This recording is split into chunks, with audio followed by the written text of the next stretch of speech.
ഞാൻ സ്കൂളിൽ പഠിക്കുന്ന കാലത്തെ വെറുതെ പറയുന്നതല്ല, കുട്ടിക്കാലത്ത് 2ാം ക്ലാസ്സോ 3ഓ 4ഓ ഏതോ ഓർമ്മയില്ല.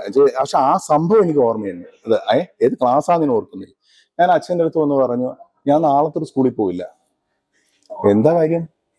ഞാൻ പറഞ്ഞു, ഞാൻ സ്കൂളിൽ പോയ എന്നെ അവര് കളിയാക്കും, എന്റെ കൂട്ടുകാര് എല്ലാവരും കളിയാക്കും. രാമവർമ്മ തമ്പുരാന്നല്ലേ പേര്, തമ്പുരാനെ തമ്പുരാട്ടിയാക്കും, രാമവർമ്മനെ രോമവർമ്മനാക്കും അല്ലെ. ഇതെല്ലാം ഞാൻ പറഞ്ഞ കളിയാക്കുന്നതാണ്. കുട്ടികൾ നമുക്കിത് വിഷമമല്ലോ, കൊച്ചു കുട്ടിയില്ല. അപ്പൊ ഞാൻ അച്ഛൻ്റെ അടുത്ത് പറഞ്ഞു, അച്ഛൻ ഞാൻ പോകുന്നില്ല, ഒന്നുകൂടെ എന്റെ പേര് മാറ്റി തന്നേ പറ്റും. അപ്പൊ അച്ഛനാന്ന് പറഞ്ഞ കാര്യമുണ്ട്, ഈ പേര് മാറ്റി ഇനി വലിയ പാടാണ്, ഗസറ്റിലൊക്കെ കൊടുത്ത് മാറ്റണം, ഇനിയിപ്പോ അത് കിടക്കട്ടെ, ഇനി ഇത് കൊണ്ട് പോവുക, ഇനി കുറെ നാൾ ഇനി പ്രായമായിട്ട് ഇനി അതൊക്കെ വലിയൊരു പ്രശ്നമായിട്ട് തോന്നുന്നുണ്ടെങ്കിൽ അപ്പൊ എന്തെങ്കിലും ചെയ്യുക. ഇതുവരെ ഗസറ്റിൽ കൊടുത്ത് മാറ്റാൻ കഴിഞ്ഞിട്ടില്ല. പക്ഷെ ഞാൻ പിന്നീട് സ്കൂളില് പിന്നെയും പോയി തുടങ്ങി. സ്കൂളിൽ പോകണമല്ലോ, പിന്നെ അതങ്ങ് ഇല്ലാണ്ട് എല്ലാവർക്കും. പിന്നെ ഈ കളിയാക്കിയ കൂട്ടുകാരൊക്കെ തന്നെ, അല്ലെങ്കിൽ എല്ലാവരും അവരൊക്കെ വളരെ സ്നേഹത്തോടും ബഹുമാനത്തോടും എന്താ പറയുക, അങ്ങനെയാണ് നമ്മളെല്ലാരും. പിന്നീട് നമ്മളെല്ലാരും കൂട്ടാകുമ്പോ പിന്നെ ഇതൊക്കെ തമാശയാണെന്ന്. രാമവർമ്മ രമാവർമ്മ, കുട്ടികൾ അങ്ങോട്ടും ഇങ്ങോട്ടും. അപ്പൊ ഞാനും അങ്ങോട്ട് അവരുടെ ചില പേരുകൾ എടുത്തിട്ട് ഇയാളുടെ പേര് അത് കളിയാക്കും. അപ്പൊ നമ്മൾ കളിയാക്കൽ തുടങ്ങി. പിന്നെ അവരുമായിട്ട് കോമ്പീറ്റ് ചെയ്ത് പിന്നെ അതൊരു രസമായി. പക്ഷെ ഇതെല്ലാം ജീവിതത്തിലുള്ള, ഇതെല്ലാം നമ്മൾ സഹിച്ചോളൂ. നമ്മളൊരു വഴി കൂടെ പോയിക്കോളുക, നമ്മുടെ കർമ്മം ചെയ്ത് മുന്നോട്ട് പോകും. ആർക്കും ഒരു ഉപദ്രവം ഉണ്ടാക്കരുത്, നമ്മളായിട്ട് ആരെയും വേദനിപ്പിക്കരുത്. അത്രേ എനിക്കും പറയാനുള്ളൂ.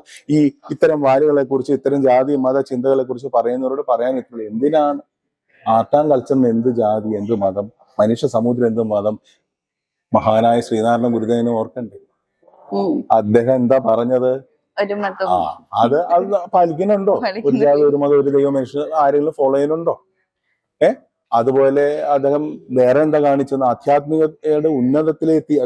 സ്പിരിച്വാലിറ്റിയുടെ വലിയൊരു തലത്തിൽ ജീവിച്ച ആളാണ് ഗുരുദേവൻ പ്രതിഷ്ഠ ചെയ്തപ്പോൾ എന്താണ്, കണ്ണാടി പ്രതിഷ്ഠ ചെയ്തപ്പോ കുറെ പേര് വന്ന് ബഹളമൊക്കെ ഉണ്ടെങ്കിൽ ഞാൻ ഗുരുദേവൻ പറഞ്ഞിട്ടുണ്ട്, ഇത് ഈ പ്രതിഷ്ഠയുടെ പ്രത്യേകത നോക്കിക്കോളാൻ പറഞ്ഞു, കണ്ണാടിയിൽ നോക്കാൻ പറഞ്ഞു. ഓരോരുത്തരും നോക്കുമ്പോ എന്താ, നമ്മുടെ മുഖം തന്നെ കാണുന്നു. ഇതാണ് പ്രതിഷ്ഠ. അഹം ബ്രഹ്മാസ്മി തത്വമസി. ഈ തത്വമസിയുടെ പൊരുൾ നമ്മൾ മനസ്സിലാക്കിയാൽ പിന്നെ ഇതിനൊന്നും അർത്ഥമില്ല. ബ്രഹ്മാസ്മി തത്വമസി. ഗുരുദേവനെ പോലെയുള്ള മഹാന്മാരായ ആചാര്യന്മാര് ഇന്ത്യയിൽ പറഞ്ഞിരിക്കുകയാണ്. വലിയ വലിയ മഹർഷിവര്യന്മാര്, നമ്മുടെ വേദാന്തങ്ങൾ ഉപനിഷത്തുകളും ഒക്കെ ഉണ്ട്. ഇപ്പൊ ഒന്നും വേണ്ടല്ലോ അല്ലെ, ഈ വിവേകാനന്ദ സ്വാമികൾ അല്ലെ, എത്ര ഈ അഭിനവ കാലത്ത് തന്നെ എത്ര പേര് പറയുന്നുണ്ട് ഇത്, പക്ഷെ ആരും ഉൾക്കൊള്ളുന്നില്ല. അപ്പൊ ഞാൻ പറയുന്നത് ഏറ്റവും എളുപ്പം തത്വമസി പൊരുളൊന്ന് മനസ്സിലാക്കാമോ. ആ തത്വമസിന്റെ റിയലൈസേഷനിലേക്ക് എത്താൻ വലിയ പാടായിരിക്കാം നമുക്ക്, പക്ഷെ അറ്റ്ലീസ്റ്റ് മനസ്സിലാക്കാം, ഞാനും നീ ഒന്നാണ്, അതാണ് നീ, ഇത് തന്നെയാണ് അത് എന്നുള്ള ആ ഒരു ഭാവം കണ്ണാടി എടുത്ത് കാണിച്ചു തന്നിട്ട്, നിന്റെ മുഖമല്ലേ, നീ തന്നെയാണ് ഈശ്വരൻ, നീ തന്നെയാണ് ദൈവം, അഹം ബ്രഹ്മാസ്മി തത്വമസി.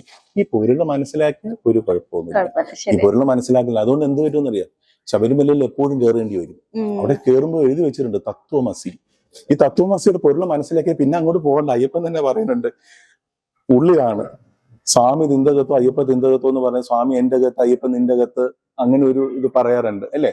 അപ്പം അയ്യപ്പൻ തന്നെ പറയുന്നുണ്ട്, എന്നെ കാണാൻ നിങ്ങൾ വരണമെന്നില്ല, ഇവിടെ വന്ന് ഒരു തവണ ഈ തത്വമസി മനസ്സിലാക്കിയാലേ പിന്നെ നിങ്ങൾ പടി കയറുന്നില്ല. നിങ്ങളുടെ എല്ലാം അഹം ഉള്ളിൽ ഞാനുണ്ട്, നിങ്ങൾ എവിടെ ഇരിക്കുന്നു അവിടെയാണ് ക്ഷേത്രം. അതിന് വേറൊരു വലിയൊരു ഉദാഹരണം ഞാൻ പറയാം. വലിയൊരു കവിയെ നമുക്ക് ഓർക്കേണ്ടി വരും, മഹാനായ ബിച്ചു തിരുമല സാറ്.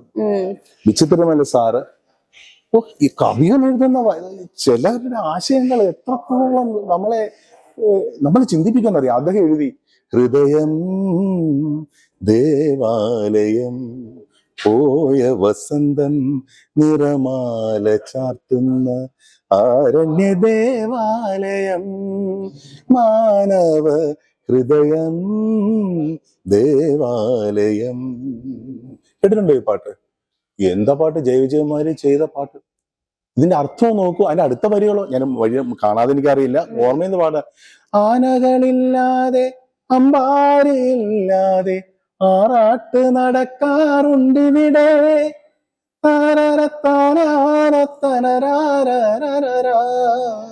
എല്ലാം അവിടെ നടക്കുന്നുണ്ട്. ശീവേലിയും എഴുന്നള്ളിപ്പും അതും ഇതും ഒക്കെ നടക്കുന്നുണ്ട്. ഇത് തന്നെയാണ്, ഈ ശരീരം തന്നെയാണ് ഈശ്വരൻ, ശരീരം തന്നെയാണ് എല്ലാം, നമ്മൾ തന്നെയാണ് ഈശ്വരൻ. ഇതൊന്നും മനസ്സിലാക്കിയാൽ ഈ പറയുന്ന ഈ വാലുകൾ തമ്പുരാൻ നമ്പൂരി അല്ലെങ്കിൽ നായർ പിള്ള പിന്നെ ഇതൊക്കെ തീരും, സ്വയമേ തീരും. അതിനപ്പുറം ഒരു ഉത്തരവും എനിക്ക് ഇതിൻ്റെ അകത്തില്ല. അതുകൊണ്ട് എല്ലാവരും ദയവ് ചെയ്ത് തത്വമസിയുടെ പൊരുളെങ്കിലും മനസ്സിലാക്കി ഈ കലികാലത്ത് ജീവിക്കാൻ ശ്രമിക്കുക എന്ന് മാത്രമേ എനിക്ക് പറയാനുള്ളൂ. ഇനി ഞാൻ ഇങ്ങനെ പറഞ്ഞില്ല, എന്റെ നേരെ ഇനി ആരും ഒന്നും വരരുത്, ദയവ് ചെയ്ത് ആരും ഒന്നും വരരുത്. ഞാൻ എന്റെ ഒരു അഭിപ്രായം പറഞ്ഞു. എനിക്ക് എല്ലാവരോടും സ്നേഹവും ആദരവും ബഹുമാനവും മാത്രമേ ഉള്ളൂ.